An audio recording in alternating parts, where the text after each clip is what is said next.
Hey friends, if you wish to fix exception, access, violation error in Windows 11, then please watch this video.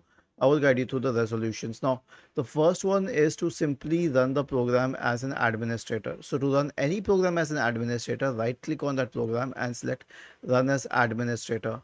This is the first solution. The next solution is to update the graphics card driver. Search for device manager in the Windows search bar. Open the device manager. Okay.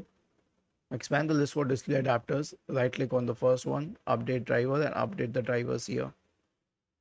The next solution is a malware scan. So search for MRT in the Windows search bar. Go to MRT and click on this. This is the malware removal tool. Click on next. Select full scan. Click on next and then let it go through. It needs a while so you can minimize the window and continue with your work. Was this helpful? If yes, then please subscribe to the channel. If not, then let us know in the comment section of the video on how we could help you further. Thank you for watching this video and have a nice day.